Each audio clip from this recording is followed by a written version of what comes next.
लोकसभा निवडणुकीचा 5वा टप्पा पार पडला आणि संपूर्ण राज्याचं लक्ष आता निवडणूक निकालाकडे लागलेला आहे। पण मात्र महाराष्ट्रामधल्या राजकीय पक्षांचे कोणते उमेदवार किती मताधिक्याने निवडून येऊ शकतात, कोण पराभूत होऊ शकतं, याचा फटका कोणाला बसू शकतो, हाच सर्वे आता नवीन समोर आलाय। आणि यामध्ये एकनाथ शिंदे यांच्या शिवसेनेला फटका बसताना दिसतोय, तर त्या ठिकाणी उद्धव ठाकरे यांच्या शिवसेनेला फायदा होताना सुद्धा दिसतोय।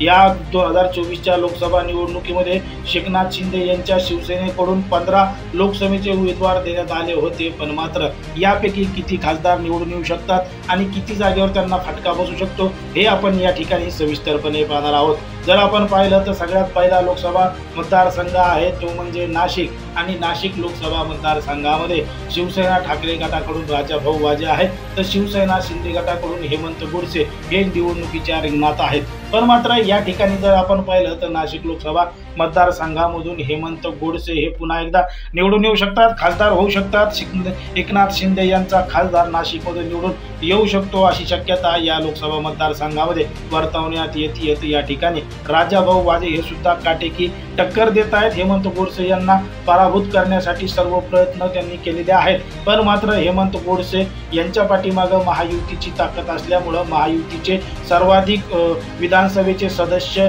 नाशिक लोकसभा मतदारसंघामध्ये आहेत आणि महाविकास आघाडीचा फक्त एकच विधानसभा सदस्य या लोकसभा मतदारसंघामध्ये असल्यामुळे त्याचं नुकसान शिवसेना ठाकरे गटाला होऊ शकतं। आणि या ठिकाणी शिवसेना शिंदे गटाचे हेमंत गोडसे हे पुन्हा एकदा विजयी होऊ शकतात, खासदार होऊ शकतात असा अंदाज यामध्ये वर्तवण्यात आलेला आहे। यानंतरचा लोकसभा मतदारसंघ आहे तो म्हणजे ठाणे, आणि ठाणे लोकसभा मतदारसंघामध्ये शिवसेना ठाकरे गटाकडून राजन विचारे आहेत, तर शिवसेना शिंदे गटाकडून नरेश मस्के हे निवडणुकीच्या रिंगणात आहेत। आणि या ठिकाणावर राजन विचारे हे बाजी मारतील, आघाडीवर राहतील, तर नरेश मस्के यांना मोठा धक्का या ठिकाणी बसू शकतो, त्यांचा पराभव होऊ शकतो असं ठाणे लोकसभा मतदारसंघाबद्दल बोललं जाते। यानंतरचा लोकसभा मतदारसंघ आहे तो म्हणजे उत्तर पश्चिम मुंबई, आणि उत्तर पश्चिम मुंबई लोकसभा मतदारसंघामध्ये शिवसेना ठाकरे गटाचे अमोल कीर्तीकर हे निवडणुकीच्या रिंगणात आहेत, उमेदवार आहेत, तर शिवसेना शिंदे गटाकडून रवींद्र वायकर हे सुद्धा या ठिकाणी उमेदवार आहेत। सरळ लढत दोघांमध्ये होतीये, पण या ठिकाणी शिवसेना शिंदे गटाचे उमेदवार रवींद्र वायकर हे अमोल कीर्तीकर यांच्यापेक्षा आघाडीवर राहतील, तर अमोल कीर्तीकर हे पिछाडीवर जातील असा अंदाज या लोकसभा मतदारसंघाबद्दल व्यक्त केला जातोय। यानंतरचा लोकसभा मतदारसंघ आहे तो म्हणजे शिर्डी, आणि शिर्डी लोकसभा मतदारसंघामध्ये शिवसेना शिंदे गटाचे सदाशिव लोखंडे हे उमेदवार आहेत, तर शिवसेना ठाकरे गटाकडून भाऊसाहेब वागचौरे हे निवडणुकीच्या रिंगणात आहेत। पण मात्र या ठिकाणाहून शिवसेना शिंदे गटाचे जे उमेदवार आहेत सदाशिव लोखंडे हे प्रभावी राहतील, शिवसेना ठाकरे गटाचे उमेदवार हे पिछाडीवर राहतील असा अंदाज नाशिक लोकसभा मतदारसंघामध्ये व्यक्त केला जातोय। यानंतरचा लोकसभा मतदारसंघ आहे तो म्हणजे मावळ लोकसभा मतदारसंघामध्ये शिवसेना शिंदे गटाकडून श्रीरंग बारणे हे लोकसभेचे उमेदवार आहेत, तर शिवसेना ठाकरे गटाकडून संजोग वाघोरे हे ठाकरे गटाकडून लोकसभेचे उमेदवार आहेत। या ठिकाणी संजोग वाघरे हे प्रभावी राहतील, आघाडीवर राहतील, आणि श्रीरंग बारणे हे पिछाडीवर जातील असाच अंदाज या लोकसभा मतदारसंघाबद्दल व्यक्त केला जातोय। यानंतरचा लोकसभा मतदारसंघ आहे तो म्हणजे कोल्हापूर लोकसभा मतदारसंघ, आणि कोल्हापूर लोकसभा मतदारसंघामध्ये काँग्रेसकडून महाविकास आघाडीकडून श्रीमंत शाहू महाराज छत्रपती यांना उमेदवारी दिलेली आहे, ते या ठिकाणी उमेदवार आहेत, तर शिवसेना शिंदे गटाकडून संजय मंडलिक हे सुद्धा लोकसभेचे उमेदवार आहेत। पण मात्र या ठिकाणी श्रीमंत शाहू महाराज छत्रपती हे प्रभावी आहेत, आघाडीवर राहतील असाच अंदाज कोल्हापूर लोकसभा मतदारसंघाबद्दल व्यक्त केला जातोय। यानंतरचा लोकसभा मतदारसंघ आहे तो म्हणजे संभाजीनगर, आणि संभाजीनगरमध्ये शिवसेना शिंदे गटाकडून संदीपान भुमरे आहेत, MIM कडून इम्तियाज जलील आहेत, शिवसेना ठाकरे गटाकडून चंद्रकांत खैरे आहेत। संभाजीनगरमध्ये पुन्हा एकदा तिहेरी लढत होताना दिसतीये, पण मात्र यावेळी या ठिकाणी शिवसेनेचे ठाकरे गटाचे उमेदवार चंद्रकांत खैरे बाजी मारतील, MIM चे खासदार इम्तियाज जलील यांचा पराभव होईल, तर संदीपान भुमरे हे तिसऱ्या क्रमांकावर राहतील असा अंदाज व्यक्त केला जातोय। कारण की 2019च्या निवडणुकीमध्ये चंद्रकांत खैरे यांचा पराभव अगदी 4,500 मतांना झाला होता, म्हणून या ठिकाणी ते मतदान भरून काढतील आणि पुन्हा एकदा निवडून येतील, खासदार होतील असा अंदाज या लोकसभा मतदारसंघाबद्दल व्यक्त केला जातोय। यानंतरचा लोकसभा मतदारसंघ आहे तो म्हणजे दक्षिण मुंबई लोकसभा मतदारसंघ, आणि दक्षिण मुंबई लोकसभा मतदारसंघामध्ये शिवसेना ठाकरे गटाकडून अरविंद सावंत आहेत, तर शिवसेना शिंदे गटाकडून यामिनी जाधव आहेत। या ठिकाणी अरविंद सावंत हे प्रभावी राहतील, निवडून येतील, आघाडीवर राहतील असा अंदाज या ठिकाणी वर्तवण्यात आलेला आहे। यानंतरचा लोकसभा मतदारसंघ आहे तो म्हणजे बुलढाणा आणि बुलढाण्यामध्ये शिवसेना शिंदे गटाकडून प्रतापराव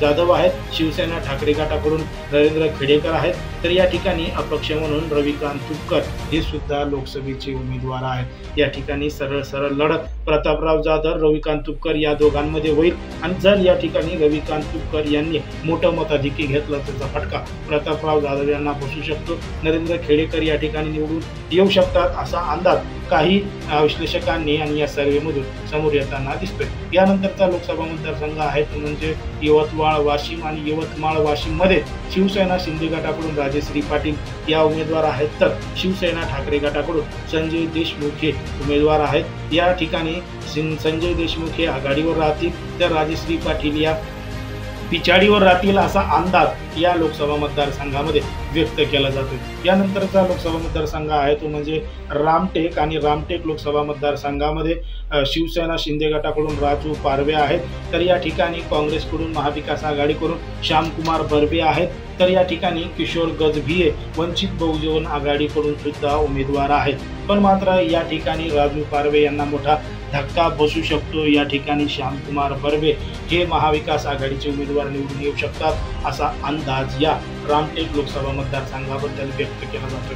यानंतरचा लोकसभा मतदारसंघ आहे तो म्हणजे कल्याण लोकसभा मतदारसंघ आणि कल्याण लोकसभा मतदारसंघामध्ये उमेदवार आहेत शिवसेना शिंदे गटाकडून श्रीकांत शिंदे, तर शिवसेना ठाकरे गटाकडून आहेत वैशाली दरेकर। या ठिकाणी श्रीकांत शिंदे हे प्रभावी राहतील तर वैशाली दरेकर ह्या पिछाडीवर जातील असा अंदाज कल्याण लोकसभा मतदारसंघाबद्दल व्यक्त केला जातोय। यानंतरचा लोकसभा मतदारसंघ आहे तो म्हणजे हातकणंगले आणि या लोकसभा मतदारसंघामध्ये शिवसेना शिंदे गटाकडून आहेत धैर्यशील माने, तर शिवसेना ठाकरे गटाकडून आहेत सत्यजित पाटील। शेतकरी संघटनेचे नेते या ठिकाणी राजू शेट्टी हे सुद्धा लोकसभेच्या निवडणुकीच्या रिंगणात आहेत। तिहेरी लढत या लोकसभा मतदारसंघामध्ये होताना दिसते, पण मात्र या ठिकाणी शिंदे गटाचे जे धैर्यशील माने यांना मोठा धक्का बसू शकतो। शिवसेना ठाकरे गटाचे सत्यजित पाटील या ठिकाणावर निवडून येऊ शकतात असा अंदाज या सर्वेमध्ये वर्तवण्यात आलेला आहे। यानंतरचा लोकसभा मतदारसंघ आहे तो म्हणजे हिंगोली लोकसभा मतदारसंघ आणि हिंगोलीमध्ये शिवसेना शिंदे गटाकडून बाबूराव कोहिळकर हे रिंगणात आहेत, तर नागेश पाटील आष्टीकर हे शिवसेना ठाकरे गटाकडून उमेदवार आहेत। या ठिकाणी नागेश पाटील आष्टीकर हे प्रभावी व्यक्तिमत्व आहे, ते या ठिकाणावर आघाडीवर राहतील, कोहिळकर यांना पिछाडीवर पाडतील असा अंदाज या लोकसभा मतदारसंघाबद्दल व्यक्त केला जातोय। यानंतरचा लोकसभा मतदारसंघ आहे तो म्हणजे दक्षिण मध्य मुंबई आणि दक्षिण मध्य मुंबईमध्ये राहुल शेवाळे हे शिवसेना शिंदे गटाकडून आहेत, तर शिवसेना ठाकरे गटाकडून अनिल देसाई हे निवडणुकीच्या रिंगणात आहेत। या ठिकाणी सरळ लढत दोघांमध्ये होताना दिसते, पण मात्र या ठिकाणी अनिल देसाई हे या ठिकाणी निवडून येतील, आघाडीवर राहतील असा अंदाज वर्तवण्यात आलेला आहे, तर राहुल शेवाळे हे पिछाडीवर जातील असा अंदाज या लोकसभा मतदारसंघाबद्दल व्यक्त केला जातोय। आता एकंदरीत हे संपूर्ण जे काही सर्वे आहे अंदाज आहे हा केवळ अंदाज आहे, हा काही प्रमाणात खरा ठरू शकतो तर काही प्रमाणात खोटा सुद्धा ठरू शकतो। खरा जो निकाल आहे तो 4 जून रोजी स्पष्ट होणार आहे आणि त्यामध्ये संपूर्ण राज्याचं चित्र स्पष्ट होणार आहे की कोणता उमेदवार पराभूत होणार आहे आणि कोणता उमेदवार निवडून येणार आहे, कोणाला धक्का बसणार आहे। एकंदरीत तोपर्यंत तुम्हाला काय वाटतं हे अगदी स्पष्टपणे कमेंटमध्ये सांगा आणि अशाच पद्धतीचे नवनवीन व्हिडिओ पाहण्यासाठी आपल्या चॅनलला लगेच सबस्क्राईब करून द्या।